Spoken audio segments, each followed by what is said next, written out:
Seja bem-vindo ao canal Sintonia Divina. Biblicamente, a mulher é inferior ao homem? Um dos assuntos que se apresentam ser tão polêmico é se a mulher é inferior ao homem no que se trata em assuntos bíblicos. Alguns canais ou tipos de mídias voltadas para a religião afirmam que na Bíblia existem versos machistas. Será que é isso mesmo que a palavra de Deus ensina? Será que Deus nos ensinou a ser machista? Deus inferiorizou a mulher numa posição abaixo do homem? O homem é superior à mulher? Vamos ler alguns versos para entender melhor a palavra de Deus. Começando pelo capítulo 2 do livro de Gênesis, verso 7. E o Senhor Deus formou um homem do pó da terra, e soprou-lhe nas narinas o fôlego da vida, e o homem tornou-se alma vivente. Esse verso demonstra claramente que Deus criou primeiro o homem.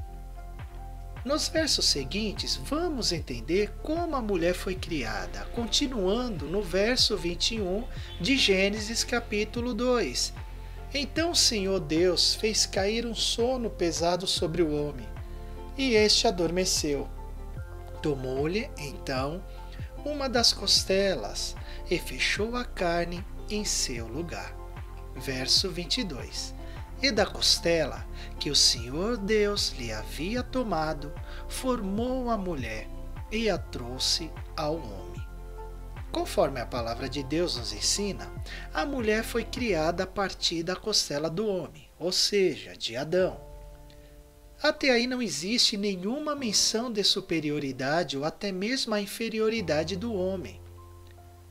Será que o próximo verso poderá ser o ponto-chave para o nosso entendimento inicial, a saber se o homem é superior à mulher? Dando continuidade no mesmo capítulo, verso 24. Portanto, o homem deixará seu pai e sua mãe e se unirá à sua mulher, e eles serão uma só carne. Se o homem e a mulher serão uma só carne após a sua união matrimonial, não há possibilidade de inferioridade ou superioridade do homem como da mulher. Até o momento desta passagem bíblica, não houve entendimento de superioridade do homem sobre a mulher.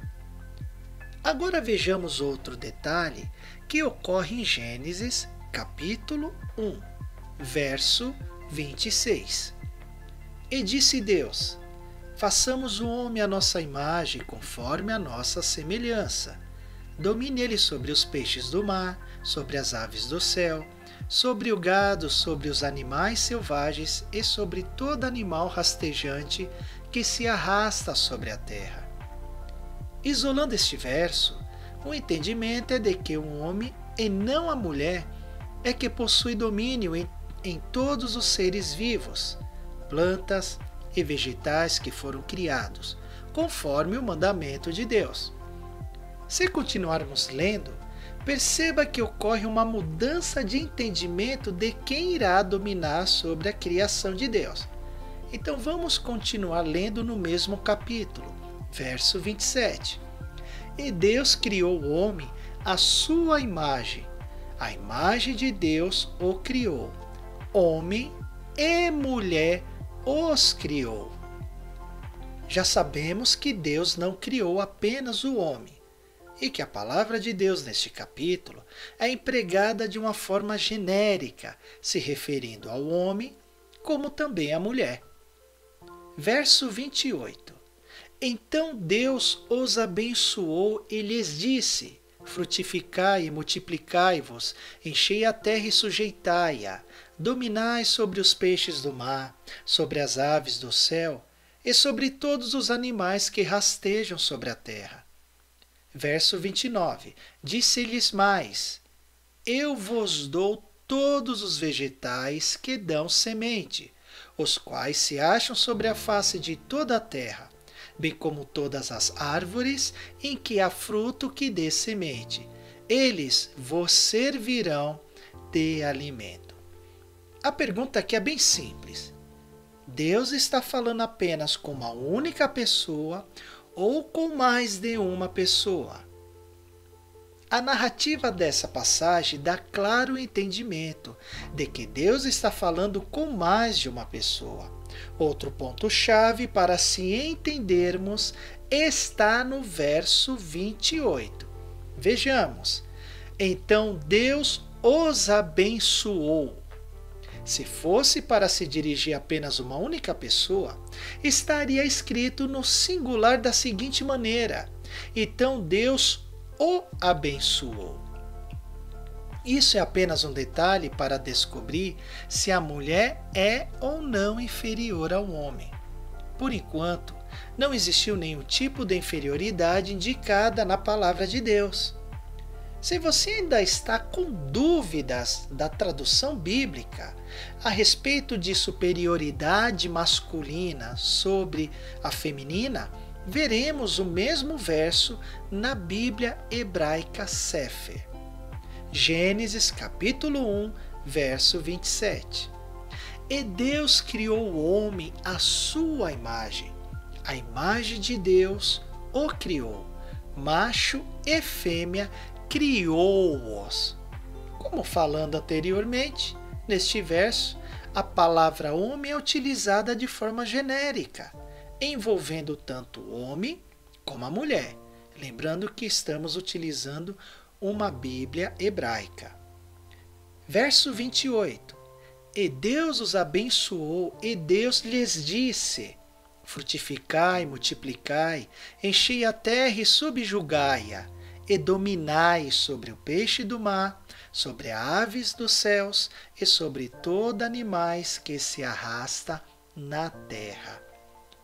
No verso 28 está claro da ordem de Deus não somente para Adão, mas também para Eva. E ambos dominaram sobre os demais seres viventes da terra, além de todos os vegetais, conforme o ordenado de Deus. Bom, até aqui não houve nenhuma inferioridade da mulher quanto ao homem. Será que essa inferioridade não ocorreu porque Adão e Eva eram perfeitos, sem pecados? Será que a inferioridade ou submissão da mulher surgiu apenas após a queda de Adão e Eva? Vamos ler algumas outras partes da Bíblia? Olha só o que está escrito em Gênesis capítulo 3. Vamos ler, verso 16. E disse para a mulher: multiplicarei grandemente a tua dor na gravidez. Com dor darás à luz filhos. O teu desejo será para o teu marido, e ele te dominará. Na queda do homem e da mulher, Deus sentenciou de como seria o viver de Adão e Eva, como também da sua descendência a partir do pecado. O verso demonstra que a mulher seria dominada pelo homem, mesmo se ela quisesse dominar o homem através dos seus desejos. O que significa a mulher ser dominada pelo homem? Para isso, vamos ao dicionário bíblico Strong.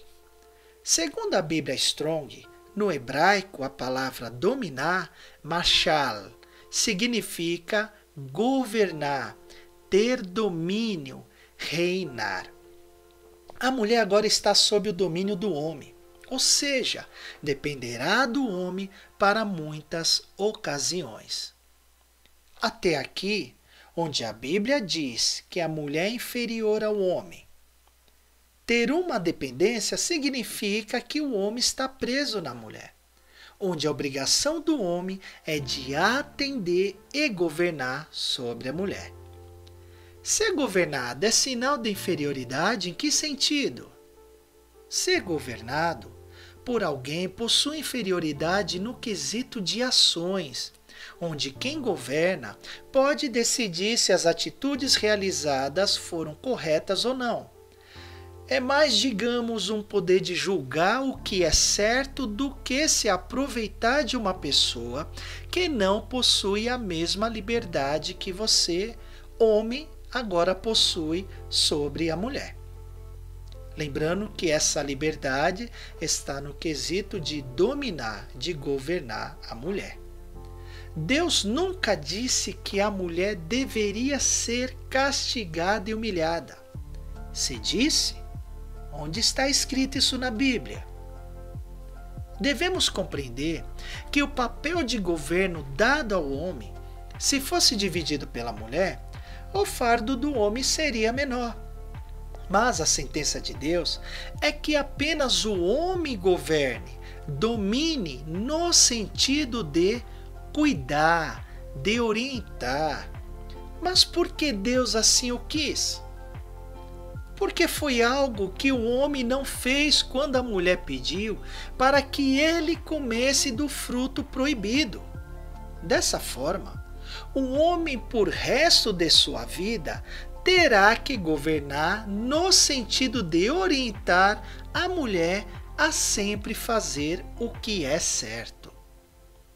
Se a mulher fosse realmente inferior ao homem no quesito de ser humilhada, jamais a profetisa Débora poderia ser líder do povo de Israel.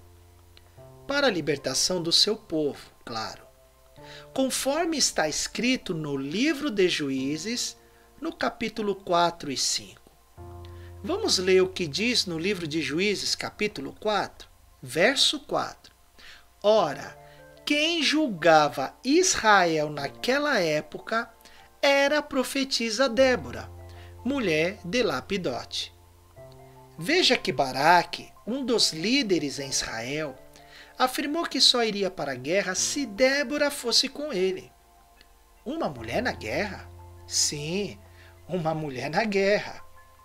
Verso 8. E Baraque disse-lhe: se fores comigo, irei, mas não irei se não fores. Débora reconheceu a posição em que Deus colocou a mulher.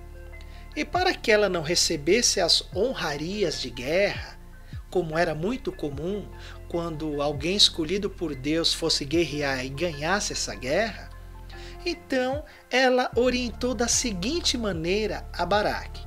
Verso 14. Então Débora disse a Baraque: levanta-te, porque este é o dia em que o Senhor entregou Sisera nas tuas mãos. É certo que o Senhor já foi à tua frente. Então Baraque desceu do monte Tabor, e 10.000 homens o seguiram. Perceba que Débora não ficou à frente do exército, mas orientou que Baraque assim o fizesse. No entendimento judaico e não de Deus, as mulheres sempre foram inferiores aos homens, não somente pelo domínio que o homem teria por ela, mas também porque Deus fez pacto com um homem chamado Abraão, e não com uma mulher através da circuncisão. No entanto, que também na contagem realizada na Bíblia, excluía sempre as mulheres. No Velho Testamento, o entendimento é de que a mulher será dominada ou governada pelo homem, onde terá sua dependência devida no homem para os seus desejos e anseios. Bem logo entendemos que Deus não é machista e nunca faz acepção de pessoas. Olha só o que diz a Bíblia. Deuteronômio, capítulo 10, verso 17. Pois o Senhor vosso Deus é o Deus dos deuses, é o Senhor dos senhores, o Deus grande, poderoso e terrível, que não faz acepção de pessoas, nem aceita recompensas. E o Novo Testamento? Continua sustentando algum tipo de domínio, um domínio, digamos, com superioridade do homem, colocando a mulher de uma forma inferior, de uma forma humilhante? Olha só, as mulheres no Novo Testamento eram também discípulas, profetisas e diaconisas, funções dadas pelo nosso Deus, que desafiam alguns entendimentos machistas de algumas religiões. Devemos ler alguns versos do Novo Testamento para entendermos melhor o que a Bíblia nessa parte nos ensina. Pegaremos a Bíblia, nova tradução na linguagem de hoje, a NTLH, por demonstrar uma tradução utilizando uma escrita mais comum do nosso dia a dia. Em 1 Timóteo, capítulo 2, está escrito da seguinte maneira, verso 11: as mulheres devem aprender em silêncio e com toda a humildade. Verso 12: não permito que as mulheres ensinem ou tenham autoridade sobre os homens. Elas devem ficar em silêncio. O perigo é sempre de estar fazendo um estudo em um verso só. Se você não ler todo o capítulo atual, como também em algumas ocasiões, ou na maioria dessas ocasiões, você deve ler tanto o capítulo anterior como o posterior, para se criar um entendimento daquilo que realmente está escrito na palavra de Deus. Vamos continuar lendo os demais versos posteriores. Verso 13: pois Adão foi criado primeiro, e depois Eva. Verso 14: e não foi Adão quem foi enganado, a mulher é que foi enganada e desobedeceu à lei de Deus. Lendo apenas esses versos, dá a entender que a mulher não pôde fazer nada na igreja. Ela deve estar sempre em silêncio. É isso que dá por entender lendo alguns versos de 1 Timóteo capítulo 2.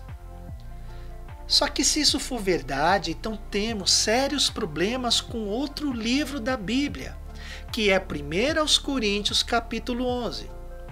Olha só o que um desses versos acaba demonstrando para nós. 1 Coríntios capítulo 11, verso 5.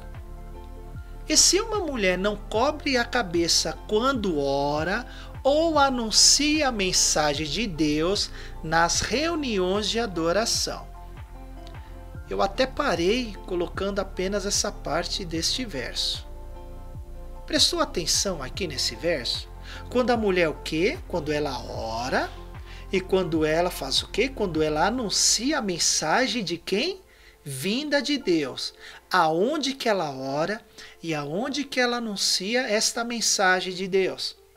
Nas reuniões de adoração, nos cultos de adoração a Deus. Aí está o grande problema.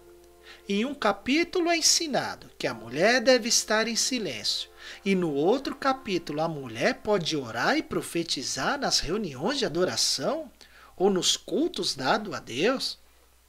Então nós temos que harmonizar a palavra de Deus. E uma forma de estar harmonizando esses capítulos, tanto no livro de 1 Timóteo capítulo 2, como no livro de 1 Coríntios 11, é entender que nos cultos, nessas reuniões, deve-se ter ordem e decência.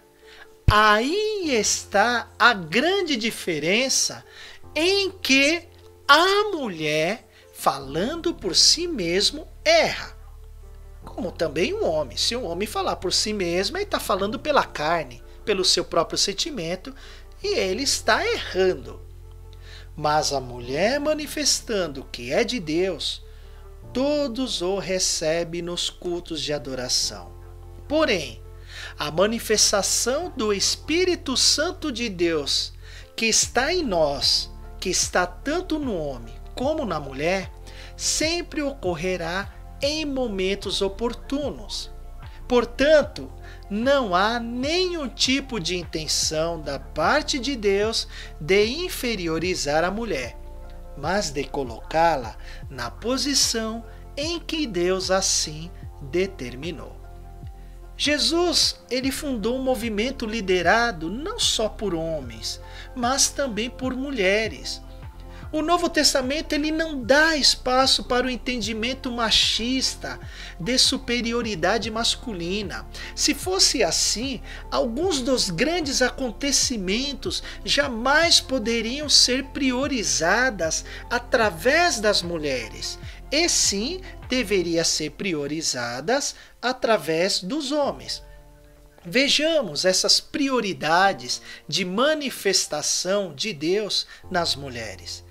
Por exemplo, Maria e Isabel estavam presentes e ativas na vida e no ministério da salvação, do ventre até o túmulo vazio de Jesus, aonde no ventre carregavam Jesus e também João Batista, e do túmulo aonde ali houve esta primeira mensagem dos anjos para elas. Juntas com Maria Madalena, foram as primeiras a proclamar a boa nova da ressurreição de Cristo Jesus. Perceberam aí que esta manifestação, que essa parte divina, tanto da geração do Filho de Deus, como também do início do ministério da salvação, foi iniciada através de mulheres e não de homens? A Bíblia não se traduz em um conceito machista e jamais colocaria a superioridade do homem na posição em que ele se encontra. Isso se trata apenas de funções ao qual Deus depositou a cada um. Sendo assim, sempre precisaremos um dos outros para melhor servir a Deus na terra. Seu comentário é muito importante. E você acha que a Bíblia é machista? Deixe o seu comentário e caso ainda não tenha inscrito no nosso canal, inscreva-se. Deixe seu like e ative o sininho para receber as nossas notificações.